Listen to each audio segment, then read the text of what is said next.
Hello students. तो आज की इस वीडियो में मैं आपको पढ़ाने वाला हूं फंड बेस्ड अकाउंटिंग के बारे में।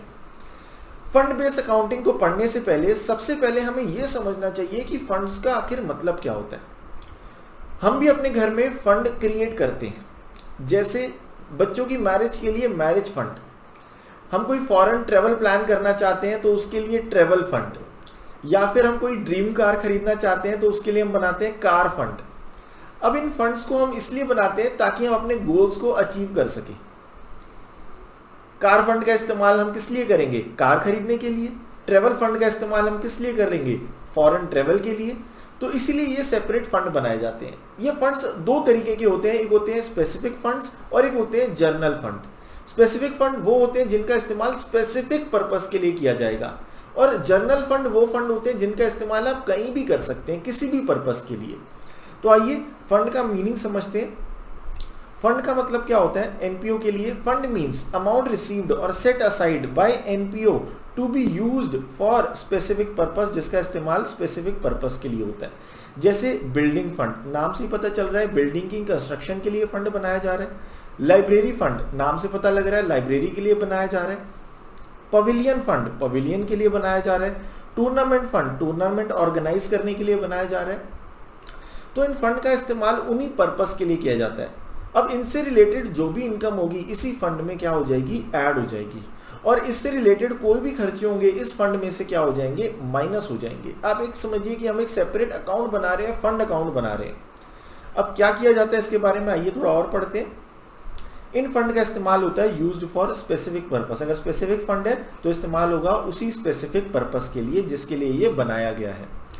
Donation received for specific purpose, कोई डोनेशन मिल रही है आपको, अगर बिल्डिंग फंड बनाया आपने और बिल्डिंग फंड की डोनेशन मिली है तो वो इसी में क्या हो जाएगी? इसी में हम इसको ऐड कर देंगे इस अमाउंट को। उसके बाद आता है इनकम फ्रॉम फंड। अगर आपने वो फंड का पैसा कहीं इन्वेस्ट कर दिया और वहां से आपको कोई इनकम हो रही है तो वो इनकम भी हम क्या करेंगे? इस फंड में ऐड कर देंगे। और अगर जो भी खर्चे हो रहे हैं आपके इससे रिलेटेड, एक्सपेंसेस और पेमेंट, कोई भी खर्चा कर रहे हैं या पेमेंट कर रहे हैं इस फंड से रिलेटेड, तो वो यहां से क्या हो जाएगा? वो यहां से डिडक्ट हो जाएगा। देखिए किस तरह से इसे शो किया जाता है बैलेंस शीट में। ये आते हैं बैलेंस शीट में लायबिलिटी साइड पर। इन फंड्स को हम कहां पर शो करते हैं? इन्हें हम शो करते हैं, देखिए बैलेंस शीट बनाई है मैंने, और यहाँ पर लायबिलिटी साइड पे जैसे टूर्नामेंट फंड है आपके पास, तो ओपनिंग बैलेंस जो भी होगा आपके पास, मान लीजिए ओपनिंग बैलेंस आपके पास 1 लाख रुपीज़ है और आपको फिर से फर्दर कोई डोनेशन मिली है, लेट से 50,000 की डोनेशन मिली है। फिर आपको कोई और इनकम हो रही है, मान लीजिए 20,000 की इनकम हो रही है, मैं यहाँ पर ले लेता हूँ। लेट से आपके पास ओपनिंग बैलेंस है 1 लाख रुपीज़। फिर आपको डोनेशन मिल रही है, आपको 50,000 रुपये।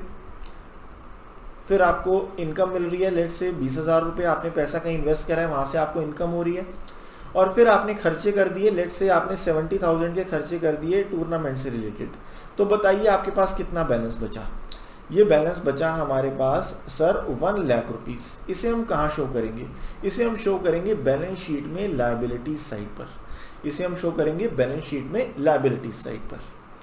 अब कई बार ऐसा होता है, बच्चे पूछते हैं कि सर मान लो हमारे पास फंड में बैलेंस तो है 1 लाख, लेकिन हमने खर्चा कर दिया ज़्यादा, एक्सपेंस कर दिया लेट से 1,50,000 और 2 लाख और मे बी 5 लाख। तो जो एक्सेस अमाउंट हमने खर्च कर दिया उसका हम क्या करेंगे? मैं आपके सामने एक एग्जांपल लेता हूं। जैसे मान लीजिए हमारे पास है प्राइज फंड।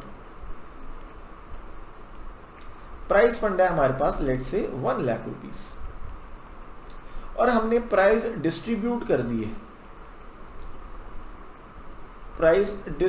कर दिए, लेट से 3 लाख रुपीज के। हमारे पास फंड में इतना बैलेंस तो है नहीं, हमने ज्यादा खर्चा कर दिया। कितना ज्यादा खर्चा कर दिया? हमने ज्यादा खर्चा कर दिया 2 लाख रुपीज।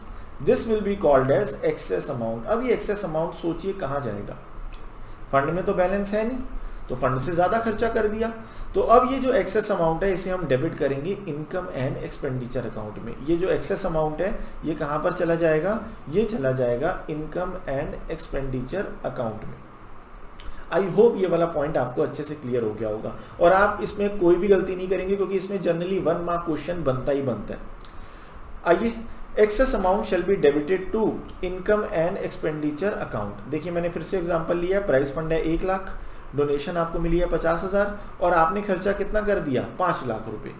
अब एक्सेस कितना खर्चा कर दिया, 3,50,000, this amount will be debited to income and expenditure account. I hope आपको फंड बेस्ड अकाउंटिंग का कॉन्सेप्ट क्लियर हो गया होगा। अब मैं आपको इसके कुछ प्रैक्टिकल क्वेश्चंस कराऊंगा ताकि आपकी और इस पर अंडरस्टैंडिंग बेटर हो सके। तो चलिए अब हम करेंगे इसके प्रैक्टिकल क्वेश्चंस।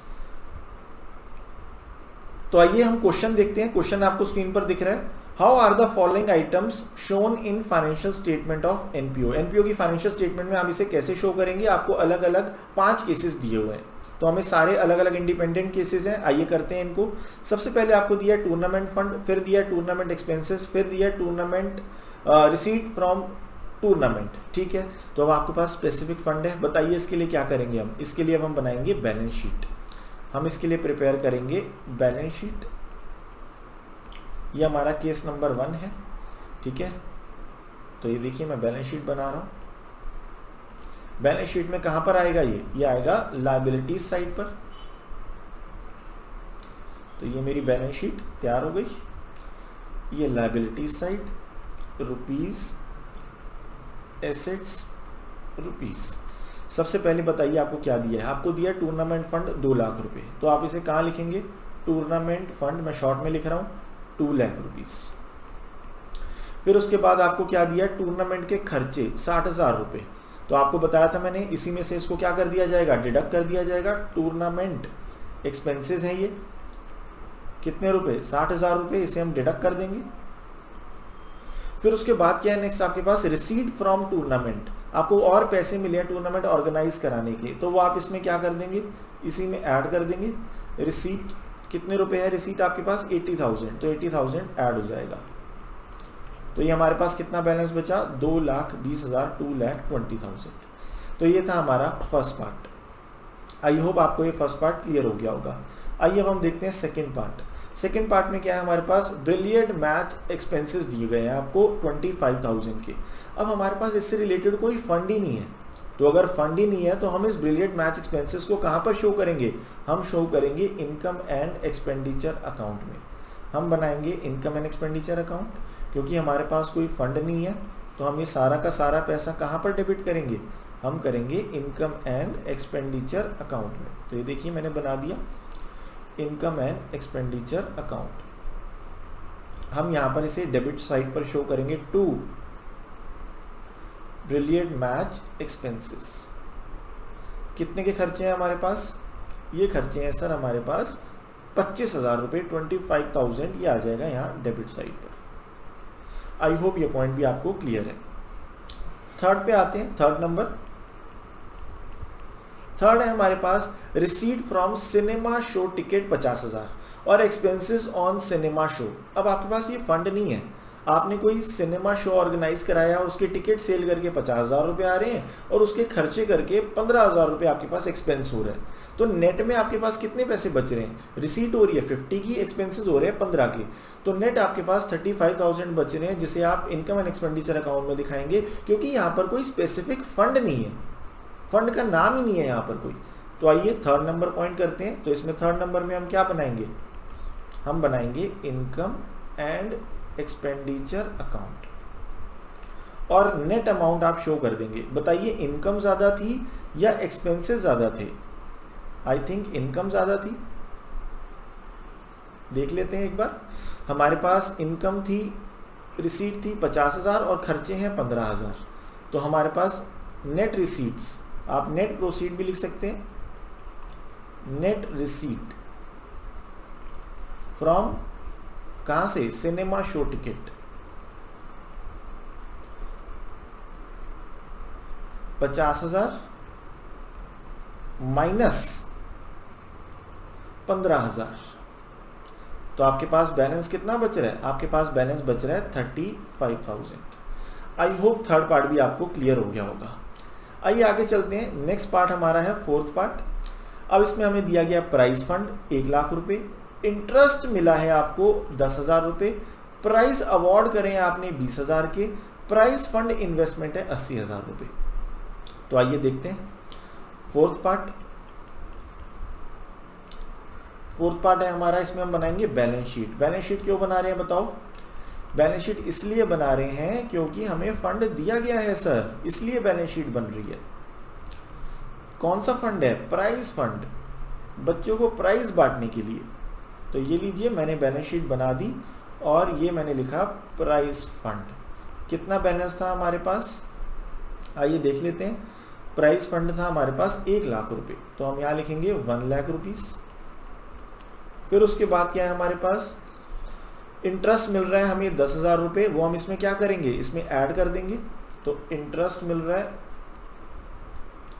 इंटरेस्ट 10,000 रुपये ऐड किया जाएगा। उसके बाद नेक्स्ट क्या है, इंटरेस्ट मिलने के बाद प्राइज अवॉर्डेड, कितने के प्राइज अवॉर्ड करें आपने, 20,000 के, वो क्या करेंगे हम इसमें माइनस करेंगे। प्राइज अवॉर्डेड 20,000 रुपये, देखिए माइनस कर दिया। अब बैलेंस कितना बच रहा है, बैलेंस बच रहा है आपके पास आई थिंक 90,000। और भी कुछ आइटम रह गया, यस प्राइज फंड इन्वेस्टमेंट। अब ये नाम से ही पता लग रहा है इन्वेस्ट कर दिया पैसा, इन्वेस्टमेंट हमारे लिए एसेट होती है। तो प्राइज फंड इन्वेस्टमेंट 80,000 हम कहाँ शो करेंगे, इसे शो करेंगे हम एसेट साइड पे। प्राइज फंड इन्वेस्टमेंट ये हमारी कितने रुपए की है, 80,000 की। इसे हम शो करेंगे कहाँ पर, एसेट साइड पर। तो आई होप ये 4th पार्ट भी आपको क्लियर हो गया होगा। ठीक है, तो हम नेक्स्ट और लास्ट पार्ट की तरफ चलते हैं, जो कि है हमारा 5th पार्ट। ये 4th पार्ट था हमारा, अब हम चलते हैं 5th पार्ट की तरफ। तो आइए 5th पार्ट पढ़ते हैं। 5th पार्ट में क्या लिखा है, प्राइज फंड दिया है 80,000, 10% प्राइज फंड इन्वेस्टमेंट दिया है आपको 80,000, डोनेशन फॉर प्राइज फंड है 12,000, ये 10% का मतलब है इंटरेस्ट रेट है। प्राइज अवॉर्डेड है 14,000, interest received on 10% fund investment 4,000 रुपये। तो आइए अब बताइए, इसमें फंड दिया गया तो हम क्या बनाएंगे, हम बनाएंगे बैलेंस शीट। तो आइए प्रिपेयर करते हैं बैलेंस शीट, 5th पार्ट।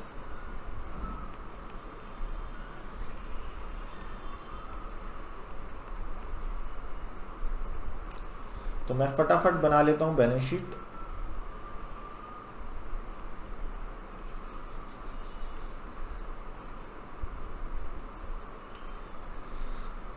ये लायबिलिटी साइड हो गई,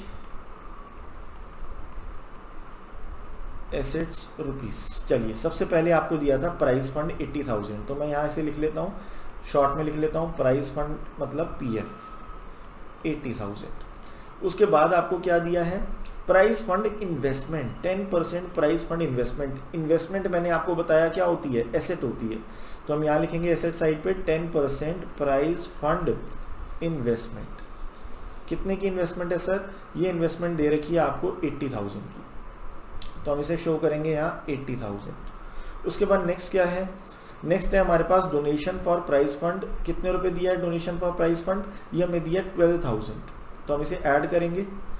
डोनेशन मिली है आपको प्राइज फंड के लिए, स्पेसिफिक पर्पस की है तो इसी में ऐड हो जाएगी donation for PF prize fund. ठीक है, नेक्स्ट इसके बाद क्या है हमारे पास, नेक्स्ट है प्राइज अवॉर्डेड। प्राइज आपने कितने के अवार्ड करे हैं, 14,000 के, 14,000 के, तो इसे आप क्या कर देंगे, प्राइज अवॉर्डेड 14,000, 14,000 माइनस कर देंगे। फिर उसके बाद शायद आपको कोई इंटरेस्ट भी मिल रहा था। आप क्वेश्चन देखिए ध्यान से, कितना इंटरेस्ट मिल रहा था, मैं आपको दिखाता हूं। इंटरेस्ट मिल रहा है हमें 4,000, 4,000।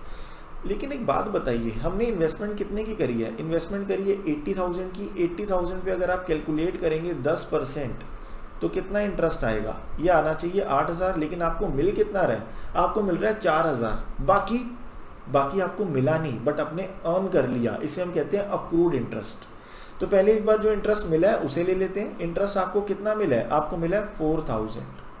तो आपको मिला कितना, नहीं मिला सर, हमें 4,000 नहीं मिला, उसे हम क्या बोलेंगे, उसे हम बोलेंगे अक्रूड इंटरेस्ट। उसे भी ऐड करेंगे क्या, हाँ उसे भी ऐड करेंगे, क्योंकि आपने कमा लिया, आपकी इनकम है और उसे वो आपको मिला नहीं, तो उसे आप एसेट साइड पे भी शो करेंगे अक्रूड इंटरेस्ट। तो ये दो जगह जाएगा, 4,000 यहाँ भी जाएगा और 4,000 यहाँ भी जाएगा। तो आप इसको सॉल्व कर लें, बताएं कितना आएगा। आई थिंक ये आएगा 86,000। ठीक, ये बैलेंस शीट हम मैच नहीं करेगी क्योंकि हम ये पूरी बैलेंस शीट नहीं बना रहे, हम बना रहे हैं रिलेवेंट एक्सट्रैक्ट। यानी जितनी इंफॉर्मेशन दी गई है सिर्फ उतना ही हम यहाँ प्रिपेयर कर रहे हैं। तो आई होप 5th पार्ट भी आपको क्लियर हो गया होगा और फंड बेस्ड अकाउंटिंग का आपने कॉन्सेप्ट और प्रैक्टिकल दोनों देख लिए।